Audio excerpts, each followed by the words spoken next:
இந்த பொண்ணு ரொம்பவே மனசு வலியோட தான் மேரேஜ் சம்மந்தப்பட்ட எல்லா டீடைல்ஸுமே தீ வச்சு கொளுத்திக்கிட்டு இருக்காங்க. அது மட்டும் இல்ல, அப்படியே தன்னுடைய ஹஸ்பண்ட்க்கு ஒரு மெசேஜும் போடுறாங்க. அந்த மெசேஜ்ல அவங்க, நான் உனக்கு லாஸ்ட் வீக் ஒரு கிஃப்ட் அனுப்பி இருக்கிறேன், அந்த கிஃப்ட்டை தயவு செஞ்சு ஓபன் பண்ணி பாருன்னு சொல்றாங்க. தென் அதுக்கப்புறமா அந்த சிம் கார்டையும் எடுத்து உடச்சு போட்டுட்டு கிளம்பிடுறாங்க. தென் அந்த ஹஸ்பண்டும் அந்த மெசேஜை பார்த்ததுக்கு அப்புறமா ரொம்பவே ஷாக் ஆகுறான். இப்பதான் இந்த விஷயம் ரொம்பவே சீரியஸா போயிட்டு இருக்கு அப்படிங்கறதாவே புரிஞ்சுக்கிறான். உடனே அவன் அந்த கண்ணிங்களை பிடிச்சி தள்ளி விட்டுட்டு உடனே வீட்டுக்கு ஓடி வந்துடுறான். அவன் வீட்டுக்கு வந்து பார்த்தா அவனுடைய வைஃப் வீட்டுல இல்ல, அவங்க வைஃபும் வீட்டை காலி பண்ணிட்டு ஒரேடியா போயிட்டாங்க.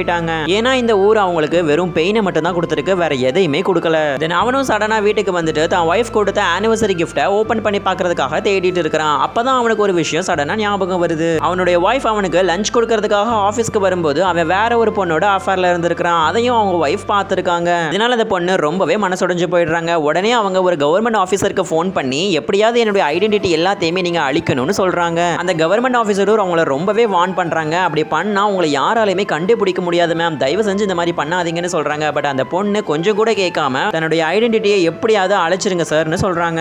தென் அந்த பொண்ணு டிவோர்ஸ் பேப்பர்லையும் சைன் பண்ணிட்டு அதை தான் கிஃப்ட் பாக்ஸ்ல வச்சு அவனுக்கு ஆனிவர்சரி கிஃப்ட் அவன் கொடுத்திருப்பாங்க. தென் அவனுடைய ஹஸ்பண்ட் வீட்டுக்கு வந்ததுக்கு அப்புறமா வழக்கம் போல வண்டியா போய் சொல்ல ஆரம்பிக்கிறான். அது எல்லாத்தையுமே இவங்க தலையாட்டி பொம்மை மாதிரி கேட்டுக்கிட்டே இருக்காங்க. தென் அதுக்கப்புறமா அவன் அவங்களுக்காக வாங்கிட்டு வந்த நெக்லஸையும் கலட்டி அந்த கிஃப்ட் பாக்ஸ்குள்ளேயே வச்சு அதை அவன்கிட்டயே கொடுத்துடுறாங்க.